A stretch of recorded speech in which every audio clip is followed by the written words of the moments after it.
Нэг амьсгаагаар. Хүн төрлөختөн дайсны устгахын тулд төгс зэвсэг бүтээжээ. Гэхдээ тэдний бүтээсэн хамгийн аюултай хараатан нэг өдөр дайснаа биш өөрсдийг нь агнаж эхэлдэг. Энэ бол хайр ба өхөл 3 дугаар улирлын дараагийн анги. Kill Team Kill. Энэ түүх дэлхийн хүмүүсийн бүтээсэн аимшигтай зэвсгээс эхэлнэ. Тэд механик болон биотехнологиг хослуулан 3 тонн гар үжинтэй дайны бавгааг бүтээжээ. Түүний арга ясан титаны хайшаар хийгдсэн, шүдэн алмазар хийгдсэн мэт хурц. Харин арсны доор нь сум нэвтрүүлдэггүй тусгай гээл давхар байрлсан тул энгийн цэргүүдийн буу түүнд бараг ямар ч нөлөө үзүүлж чадахгүй. Гэхдээ судлаачид нэг зүйл дээр алдчихжээ. Тэд энэ араатны довтлох чадвар хангалтгүй гэж үзээд биед нь хурдан хөдөлдөг титаны аалт шиг хомснууд суулгасан байна. Харин хамгийн том алдаа нь нэг өдөр энэ амтан хяналтаас гарч магадгүй гэдгийг тооцоолоогүй явдал байдаг. Нэг өдөр Английн хоёр тусгай хүчний баг нууц даалгавраар тодорхой байршил руу явна. Гэвч замдаа нөгөө багтайгаа холбоо тасарч тэд өөр аргагүй болсон тул бүх хүн тэрэгслээ тэдний баг ганцаардаа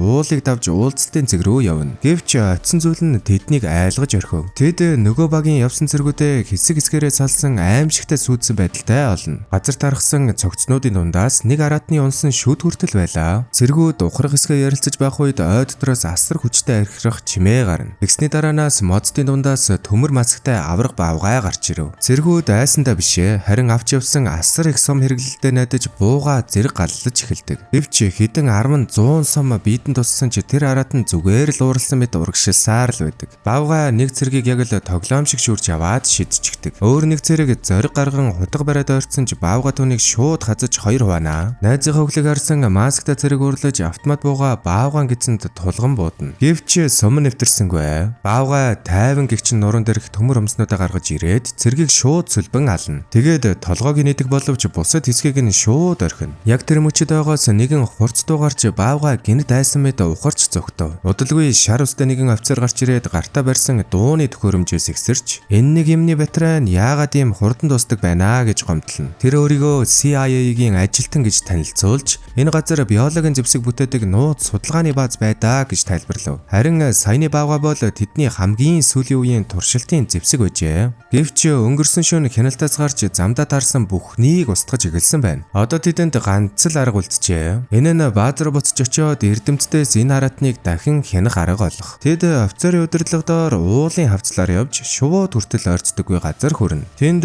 нууц цонглын орцыг олж онгойлгон доош орлоо. Гэвч дотор нь тэднийг хүлээж байсан зүйл бол бүрэн суурил байдаг. Бавгай тэднээс ч өмнө баазад очсон нь энэ байлаа. Бүх ажилчид аль хэдийн үгчгсэн байв. Зэр шууд л зэвсгийн агуулга руу явж хамгийн хүчтэй зэвсгүүдээ авна. Тэд авраг араатны эсрэг сүүлчийн тулаандаа бэлтэнэ. Тэр дууны төхөөрөмжийг асаахад бүгдийнүүд хаалга руу чиглэнэ. Гэвч ажиргалтай нь юу ч болсонгүй. Тэд төхөөрөмж ажиллахгүй байна гэж бодож эхлэх үед арийнхын хоныг цөм цохиж бавгай тэдний араас нь дайрдаг. Офицер ч хамгийн түрүүн төртөж толгойн шууд тасарч унана. Цэргүүд бүгд сандралдан янз бүрийн л газар хорогдцгоно. Харин тэдний авчирсан пуужин харвагч нохой үүргээ биелүүлж эхэлнэ. Тэрээр бавгай руу олон пуужин харваж дараа нь өөрөө дайрна. Эцэст нь хүчтэй галын дарамтаар араатны хуйг гэмтэж эхэлдэг. Гэхдээ энэ нь түүнийг мэдээж зогсоосонгүй. Бавгай дахин босож нэг л сарвгаараа пуужинт нохойг зохин унгана. Дараа нь үлдсэн цэргүүд рүү эргэн дайрна. Цэргүүд бүх хүчээрээ буудаж пуужингийн араас пуужин харвсаар л байдаг. Эцэст нь бавгайн гаднах давхар гууларч дотроос нь жинхэнэ титаны аргаас гарч ирнэ. Яг цэргүүдийг барих тэрхэн мөчөд түүний нүдний улаан гэрэл унтарч авраг араатан газарт ундаг.